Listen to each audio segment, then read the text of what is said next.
Hello friends, आज हम rare disease के बारे में बात करेंगे। वैस्कुलाइटिस। वैस्कुलाइटिस एक बहुत ही रेयर बीमारी है, बहुत ही खतरनाक बीमारी मानी जाती है। वैस्कुलाइटिस का मतलब क्या होता है, सबसे पहले जानना बहुत ज़रूरी है। मैं डॉक्टर नवल मेहंदी रत्ता, फोर्टिस मेमोरियल रिसर्च इंस्टीट्यूट से थोड़ा सा इस पर आपको ब्रीफ करेंगे ताकि कहीं पे भी लक्षण हो तो हम इसको पहले ही बीमारी को पकड़ पाएँ। वैस्कुलाइटिस का मतलब होता है कि ब्लड वेसल्स में सूजन आ जाना। हमारी बॉडी में 3 तरह के ब्लड वेसल्स रहते हैं।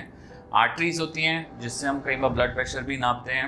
वेन्स होती हैं जो ब्लू वेसल्स हैं जो हमारे को दिख जाती हैं। एंड तीसरी कैपिलरीज होती हैं जो सबसे छोटी छोटी वेसल्स होती हैं जो दिखती नहीं हैं, बट उनका इक्वल कंट्रीब्यूशन रहता है कि हर जगह से ब्लड फ्लो को लाके वेन्स और आर्टरीज तक पहुँचाएँ। जैसे हम कहते हैं कि छोटी छोटी झरने होती है जो सीधा बड़े सी में जाके खुलती हैं, समुद्र में जाके खुलती हैं, वैसे ही ये कैपिलरीज भी होती हैं।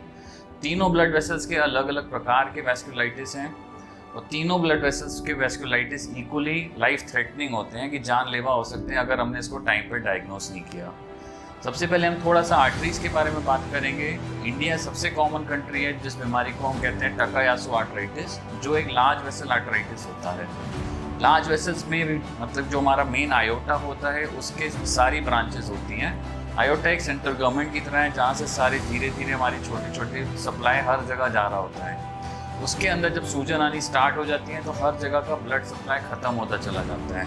बहुत टाइम पेशेंट्स इसी लक्षण के साथ आते हैं कि हमारे हाथ में दर्द हो रहा है कुछ काम करने पे, पैर में दर्द हो रहा है, ब्लड प्रेशर फील ही नहीं हो रहा हमारे को इस आर्म पे। उस टाइम समझ आना चाहिए कि ये बीमारी का शुरुआत है।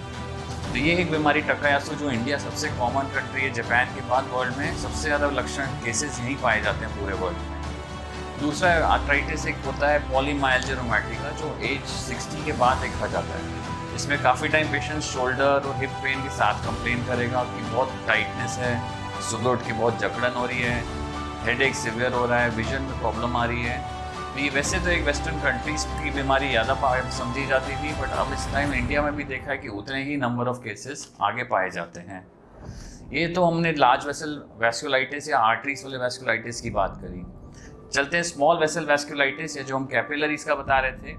उसमें 3-4 थ्रेटनिंग बीमारियां हैं जिसको हम कहते हैं एनका एसोसिएटेड वैस्कुलाइटिस या वेजिनस। इसमें 2-3 बीमारियां हैं जिसमें एक वेजिनस ग्रेनुलोमेटोसिस है, माइक्रोस्कोपिक पॉलीएंजाइटिस है। इनमें लक्षण क्या होते हैं, काफ़ी टाइम स्किन पे रैशेज आना शुरुआत हो जाती है जिसमें उसको हम कहते हैं वैस्कुलाइटिक पर्पुरा, जो लेग्स पे ही कई बार स्टार्ट होता है। साथ में अगर इस बीमारी को नहीं रोको तो ये फेफड़ों को भी जाके इफेक्ट करता है, साथ में किडनीज पे भी जाके इफेक्ट करता है। यूरिन में प्रोटीन लीकेज, ब्लड लीकेज आना स्टार्ट हो जाता है और देखते ही देखते काफ़ी हद तक इसमें वेसल्स फटते हैं तो लंग्स में भी उतनी ही ब्लीडिंग स्टार्ट हो जाती है। वेजिनस मेडिकल साइंस में सबसे थ्रेटनिंग बीमारी मानी गई है क्योंकि विदिन 48 आवर्स किसी भी इंसान को पूरा खा जाती है। इसका ट्रीटमेंट बड़ा ज़रूरी होता है कि जल्दी से जल्दी करें। एक बिनाइन बीमारी और है जिसको कहते हैं हिनोल शोलन पर्पुरा, जो बच्चों में सबसे ज़्यादा पाया जाता है। वो भी एक स्मॉल वेसल वैस्कुलाइटिस है जिसमें बच्चे काफ़ी टाइम कहते हैं कि रैशेज आने शुरुआत हो जाते हैं स्टमक अपसेट के बाद या कभी जॉइंट पेन्स के साथ। तो ये एक अलग बीमारी है जिसके साथ भी अगेन किडनी का इन्वॉल्वमेंट काफ़ी ज़्यादा देखा जाता है। तो इन सब बीमारियों को थोड़ा सा टाइमली डायग्नोस करना ज़रूरी होता है ताकि ये बीमारियाँ कभी आगे जानलेवा ना पड़े और किसी हमारे ऑर्गन पे जोर ना दे।